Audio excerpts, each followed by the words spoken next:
Boa noite, meus amigos. Mais um obreiro do Cristo que vem, traz a luz, cadinho do coração, da palavra, semeia na terra entre nós, almas em união espiritual e carnal, e segue o rumo da espiritualidade. A gente é muito agradecido ao seu Haroldo por tantas dádivas, tantas palavras de conforto, porque aqui nessa casa de oração vem muitas pessoas necessitadas, e até aquelas que não estão necessitadas vêm também à procura da luz, a caminho da luz, como diria o Chico, né? Pessoal, a gente, desculpa muito, a gente ainda está em recesso, algumas atividades do centro, mas hoje temos uma evangelizadora que se colocou à disposição. Quem tem criança e quiser que vá para a salinha, ela vai aguardar, tá? O pessoal já sabe por onde vai, é só ir. Okay? Então, para iniciar a reflexão, gostaria que nós agora, todos juntos, nós adentrássemos juntos nesse assunto, trazendo esse reflexo lá dentro do coração mesmo, tá? Sintonizando com nós mesmos. Uma pequena reflexão: dono de uma lavoura convocou trabalhadores, ofertou, chegou nos trabalhadores e disse assim: olha, eu tenho um trabalho para vocês, gostaria que vocês plantassem na minha terra, eu vou emprestar ela para vocês, e eu tenho certeza que vocês, dentro de uma necessidade, vocês precisam, então eu acredito que vai trazer muitos benefícios à vida de vocês. Imediatamente aquele povo aceitou, e disseram alguns: nós vamos, e aqueles que ficaram meio assim, nós vamos dar um jeito de conquistar, e eles vão também, nós vamos plantar, nós vamos dar tudo de nós para que esse plantio seja fértil. Então esse grupo assume um compromisso com aquele senhor, e o senhor lhes diz: aceito, confio, vou lhes oportunizar, e inclusive eu vou lhes dar ferramentas novas, adequadas, para que cada um tenha um trabalho braçal bom, e essa lavoura cresça, floresça, seja fértil. Problema é que o tempo foi passando, e os trabalhadores foram se dispersando um pouco, foram esquecendo dos valores, da responsabilidade que eles assumiram com o Senhor. Eles foram desperdiçando um pouco do tempo, e as ferramentas, vamos dizer, foram sendo mal utilizadas com o tempo. Uns começaram a capinar, pegaram a enxada e deram nas pedras, não tiveram a paciência de chegar, tirar pedra por pedra, analisar se aquela pedra serviria para outra situação, e foram tacando na enxada. O que aconteceu? Essa enxada foi criando muitas marcas. Sabe aquele dente que forma na enxada? São dentes tão profundos, muitas vezes, depende da enxadada que a gente dá nas pedras, que essas marcas vão se aglomerando. É como aquelas microlesões nas fibras íntimas das partes musculares, que vão ocasionando síndromes, depois uma inflamação. Essas ferramentas, essas enxadas, elas ficaram tão marcadas que perderam o fio. Outros receberam as foices, foram dando foiçada para tudo quanto é lado. A foice já era torta de nascença, por algum motivo, e elas foram ficando mais tortas ainda. Como dizia meu pai, alguns mais lisos, viram que tinha o trabalho braçal mais forte, e eles foram se encostando nas costas dos outros, dizendo assim: esse trabalha mais, eu vou devagar, né? No meu tempo já está produzindo para mim, então eu não preciso fazer tanto esforço. Outros cavaram e não semearam, e já outros cavaram, semearam, mas foram negligentes na semeadura, eles não cultivaram da forma adequada. Eu pergunto a vocês, não precisa me dar resposta, mas no coração de vocês, Vocês já imaginaram esse plantio, como é que ficou? Dá para ter uma relação daquilo que eu estou falando? Mas a coisa não acabou por aí.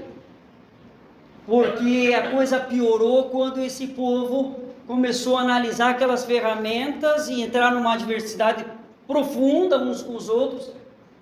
E descobriram que aquilo não era só para carpir, ou para foiçar, ou para capinar. Mas começaram com aquelas ferramentas uns a agredir os outros, desaforar os outros. Era lambada para tudo quanto é lado, foiçada nas pernas. Sabe aquela história que a gente ouve de tirar o tapete? Era mais ou menos assim, naquela lavoura. Aquilo virou um caos. Mais uma pergunta a vocês. Aí a gente entra assim, o que tem a ver, Alexandre, com as dores do mundo na visão espiritual? Nós já vamos discutir. Pergunta: quem são os trabalhadores? E quem era o Senhor das terras? Deu para entender, né? Então, quando a gente vai para o Evangelho segundo o Espiritismo, essa obra monumental de Allan Kardec, 1862, também está na revista Espírito, o Espírito de Verdade, o Verbo, quando ele estava encarnado e depois desencarnado, morto, crucificado na cruz, ele passa essa mensagem, e o título já diz tudo: Os Obreiros do Senhor, que vai ao encontro dessa história. Então eu queria iniciar a palestra assim: aproxima-se o tempo em que se cumprirão as coisas anunciadas. Alguém anunciou.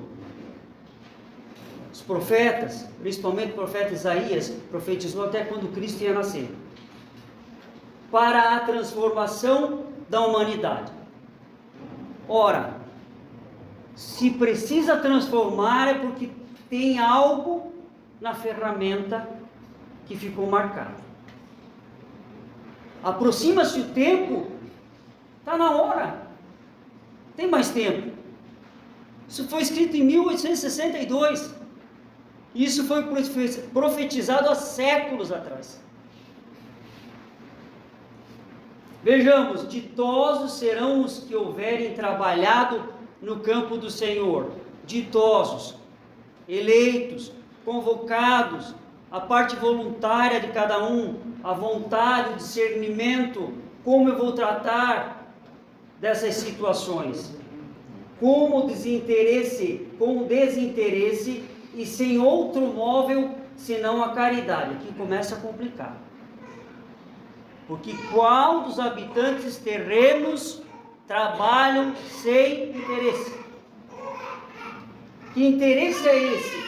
Qual é o desinteresse que ele está falando aqui? Será que é o desinteresse em plantar? Não, né? Seria audacioso nós falarmos isso. Mas um desinteresse materialista. Será que nós vivemos isso no nosso planeta hoje? E nós entendemos o nosso planeta como uma dádiva divina desde o nascimento.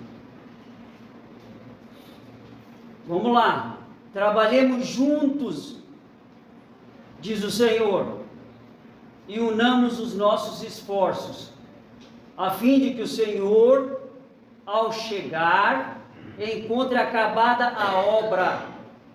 Senhor, ao chegar, será que Jesus vai baixar na terra de novo? Ou será que ele já está aqui, ao nosso lado, dia após dia? O Senhor ao chegar, ou é o Espírito a passar para a pátria espiritual de onde vem a nossa origem? Veja bem, e quando cada um de nós chegar lá, vai estar frente a frente com a espiritualidade, porque lá não tem como mentir, não tem mais parede, não tem mais corpo, é mente a mente e coração a coração. E quando o Senhor chegar, Ele vai vislumbrar e vai olhar o quão as ferramentas foram usadas e cada um conquistou aqui na terra. Cada qual veio com a ferramenta adequada para plantar, para semear. Uns debilitados, mas é uma ferramenta útil. Não nasce por acaso. Nada é por acaso. Não existe o acaso. A pessoa diz boa sorte, eu diria bom merecimento. Então, vinde a mim, vós que sois bons servidores e não recebedores. Vós que soubestes impor silêncio aos vossos ciúmes e às vossas discórdias, a fim de que daí não viesse dano para a obra. Vejamos. Nós estamos num mundo tecnológico. Nós já chegamos uma consciência contínua em que nós conseguimos hoje entendermos. Não precisamos mais matar, não dá mais para matar ninguém. E a nossa consciência acusa quando nós temos um erro. Nós temos hoje carros elétricos, nós temos situações holográficas que se deslocam no espaço e mostram em formatos 3, 4D, o quanto quiser. Nós já temos uma tecnologia avançada, mas vocês há de concordarem que nunca houve tanta dor no mundo, nunca houve tanta depressão, suicídio, discórdia, melancolia. Sabe quando a pessoa está naquela situação que você não pode falar com ela, ela já acorda assim? Aí chega alguém e diz, mas está endemoniado. Mas não está endemoniado. Criatura que talvez naquele momento está passando por uma situação. Pessoas não sabem o que está acontecendo no íntimo, então transferem de si o quê? Aquela raiva, aquele impulso instintivo. Mas um dia nós vamos chegar lá, vamos compreender melhor essa situação.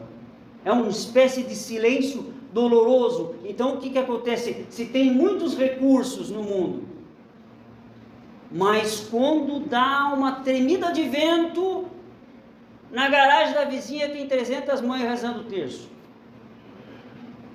Quando o vento vem mais forte na casa do outro, é mais fácil. Quando bate na nossa, pelo amor de Deus, nós estamos, parece que sem chão espiritual.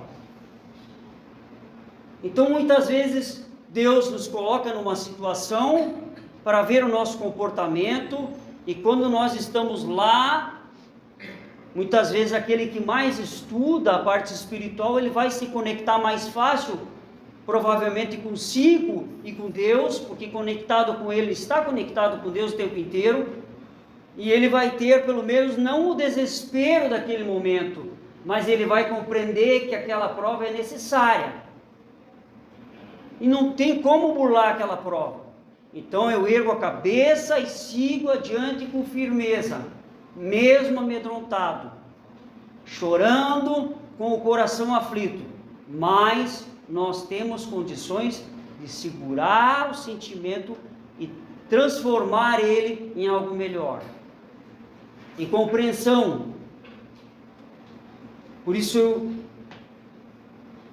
por que nós passamos toda essa situação das nossas ferramentas mal agrupadas, mal afiadas? Emmanuel, através do Chico Xavier, ele vai dizer assim: muitas dores nascem do desalinho da alma com a lei divina.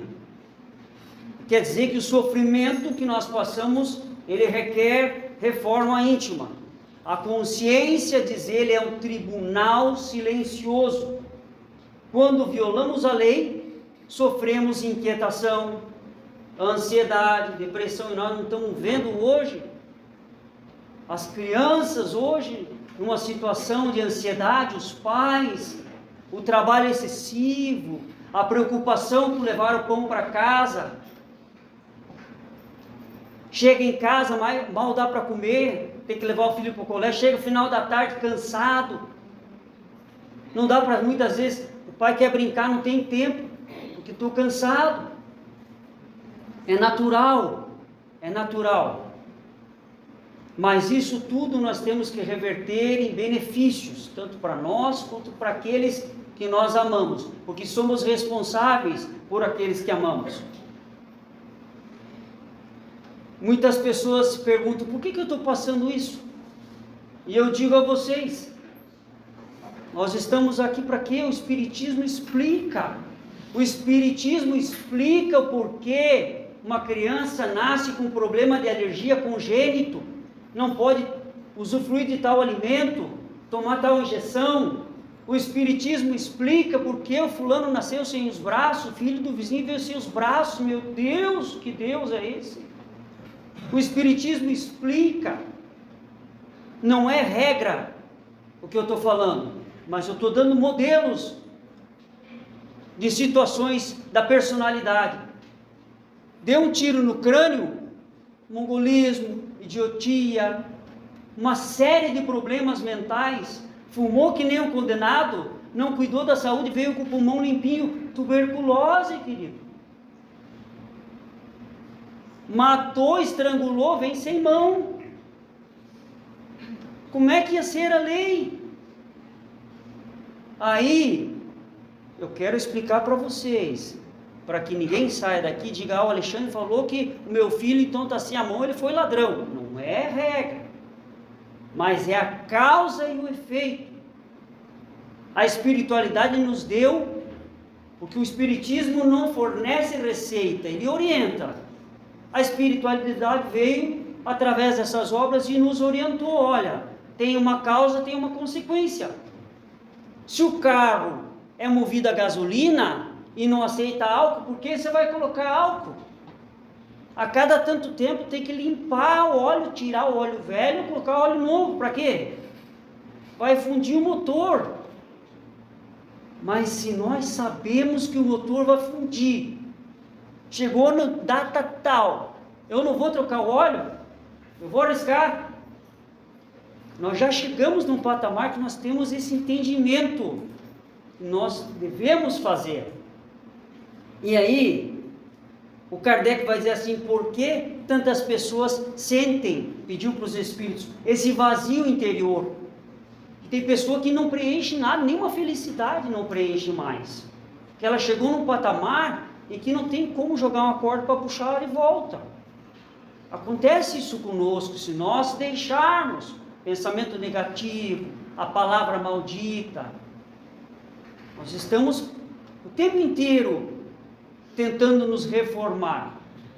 E o Espiritismo nos ajuda a ter esse discernimento. Então, os Espíritos vão dizer, somos espíritos criados para a perfeição.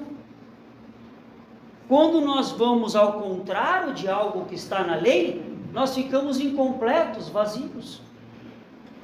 Porque a alma já vem com o instinto, com o dedinho de Deus lá, gravado. E onde nós formos, não tem como esconder isso, nem de nós mesmos. Porque você deita na cama, depois de algo que a gente fez, e que poderia ser melhor, ou algo que a gente não fez e poderia ter feito, nós falamos conosco, Deus fala conosco o tempo inteiro. Fecha o olho, entra no teu quarto em secreto com o Cristo, entrega os teus problemas para Deus. Que não, isso é humildade, é entender. Mas Alexandre, espírito puro precisa de reza? Não, meus amigos, não tem como barganhar com a espiritualidade. Eu vou fazer uma promessa, eu vou sair daqui de joelho, eu vou até lá na Santa Paulina. Eu vou fazer, mas se a senhora me curar, é válido? Nós temos que crer sem barganha com o santo, porque ele já sabe os nossos problemas. Nós não estamos sozinhos nunca, nem nesse momento que você saiu de casa, nós saímos de casa, nós não estamos sozinhos. Nós não viemos aqui hoje para escutar outro tipo de conversa. É esse tipo de conversa. A espiritualidade direciona a cada um.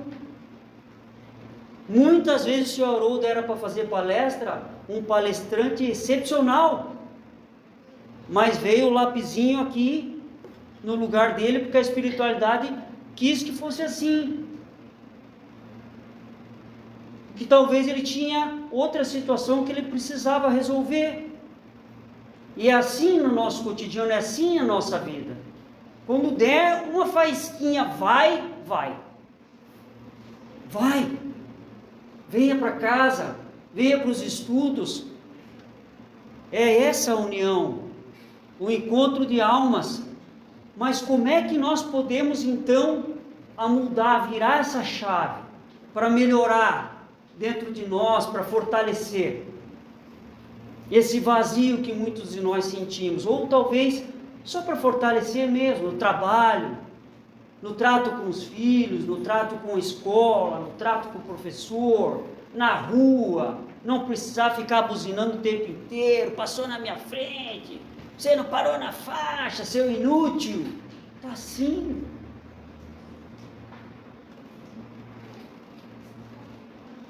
A espiritualidade nos orienta. Vamos falar 7 coisas rapidinho antes de terminar. O Evangelho no coração.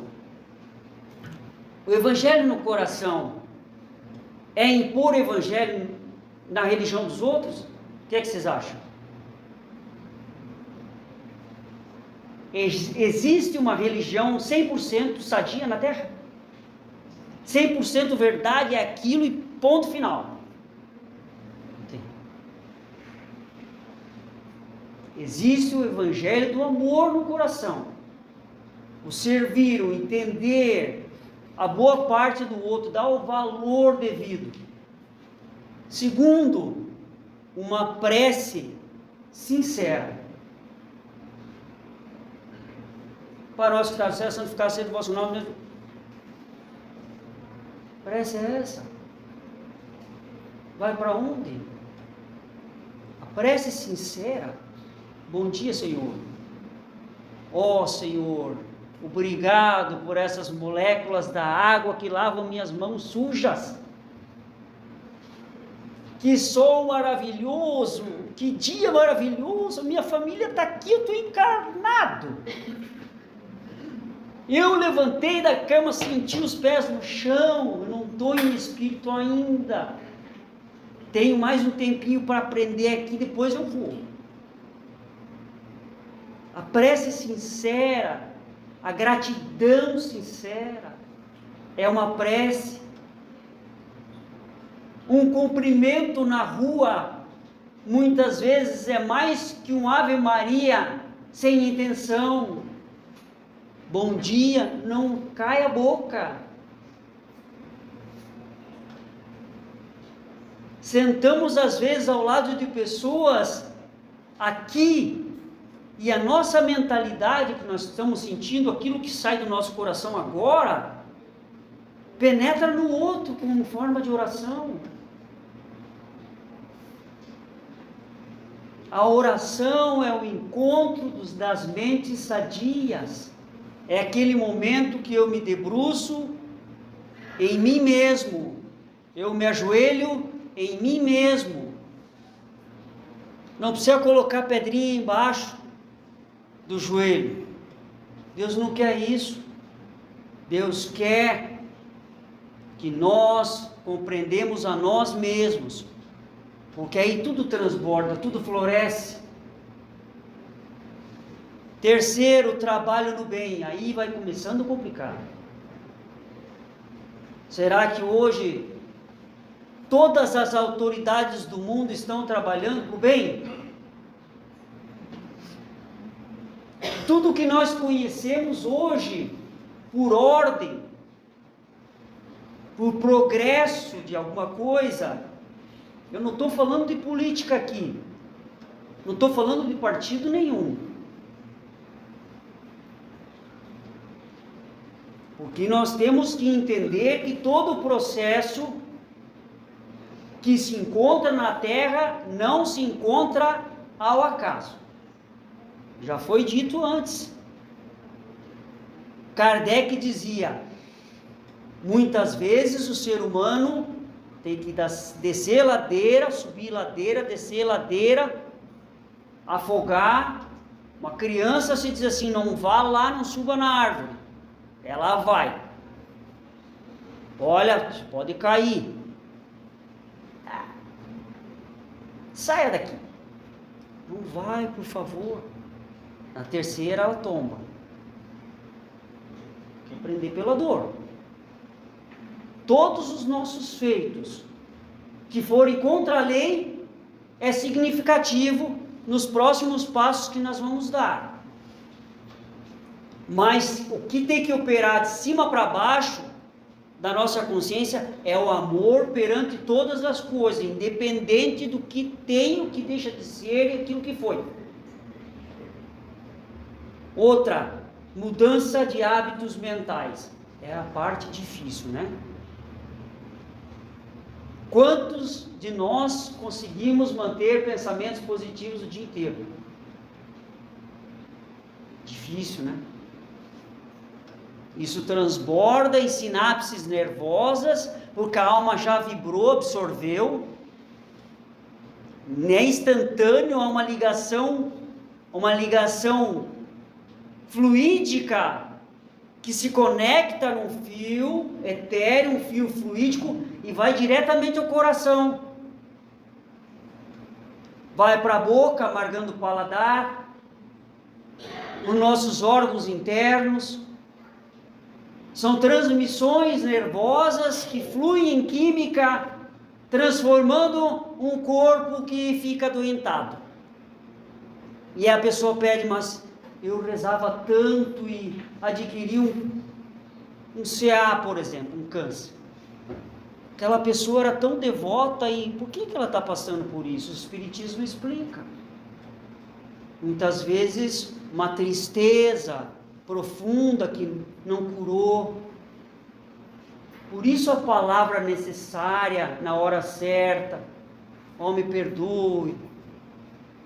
Que almoço que tem hoje, arroz e feijão de novo, mas isso aí é uma nojeira.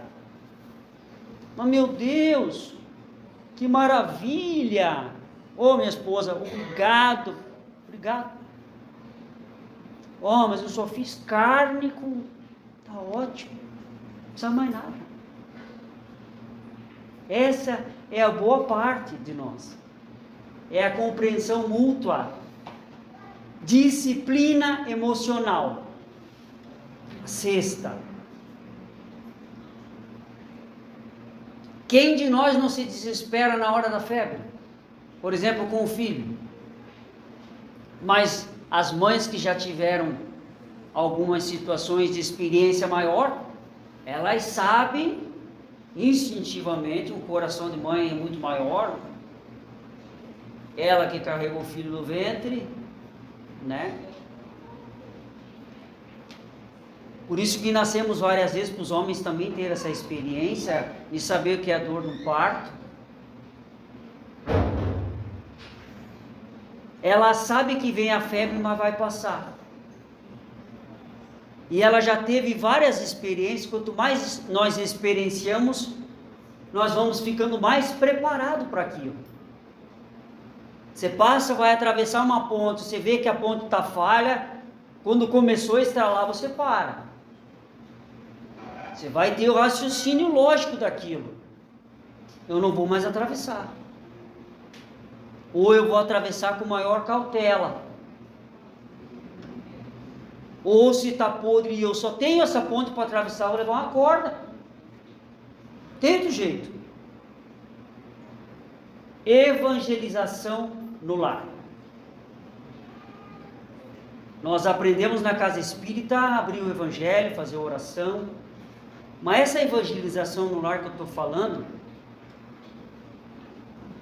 não é só sentar com nossos filhos. Quem de vocês, quem de nós, tira um tempo para si durante o dia? Levanta a mão aqui, por gentileza. Tira um tempinho para si. Diz, hoje eu vou tirar um tempo para mim. É importante ou não é? Faz mudança na nossa vida? Mesmo tomando um copo d'água. Eu não tive tempo para nada hoje, então eu vou tomar banho, agora eu vou fazer uma oração, eu vou tirar um tempo para mim, vou demorar no chuveiro um pouquinho mais, eu vou fechar os olhos, sentir a água e agradecer. Eu vou me conectar comigo mesmo. Quando nós fizemos isso, todo o nosso organismo se modifica. Porque Jesus diz, os olhos estão bons, não é só enxergar a parte do outro, mas me enxergar, tudo vira luz. Saúde mental, saúde física, saúde espiritual. Porque tudo passa. O cabelo bem penteado passa, o batom caro passa, o terno alisado e a gravata mais cara que o terno passa, o papel de parede italiano passa, carro importado passa, tudo. E aí você diz, tinha tanto, mas não tinha nada. E para finalizar, Jesus, abençoado, veio para a terra e não compreenderam, chegaram a matar. Porque dizer que ele veio para salvar o mundo, isso é simbólico, né? Ele veio para nos conectar com o divino. Nós nos salvamos através dele. Não ele nos salva através de nós. E ele disse, vinde a mim, vós que estáis cansados e oprimidos, e eu vos aliviarei. Trabalhar na obra do Cristo. Essa é a dica de hoje. Como o senhor Haroldo trabalhou. Vinha de longe para dar uma palavra amiga, saía de casa, girava.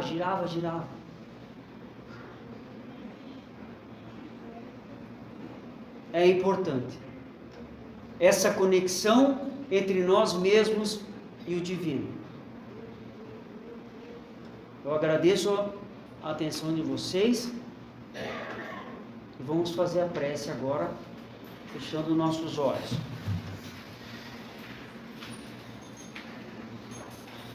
Pai querido, nós te agradecemos mais uma noite, mais essas intuições. Agradecemos o corpo, agradecemos os olhos, agradecemos as mãos, os pés que trabalham na tua lavoura, Senhor. E pedimos força para que continuamos sempre todos unidos, como o Senhor nos ensinou. Para que nossos próximos passos sejam certeiros. Para que nós não só amassamos a terra, criemos peso, mas que a gente a compreenda, saiba plantar, saiba semear, como o Senhor veio há 2000 anos atrás. Obrigado, Senhor, a dádiva da família. Obrigado, Senhor, a dádiva do Espírito. Assim seja.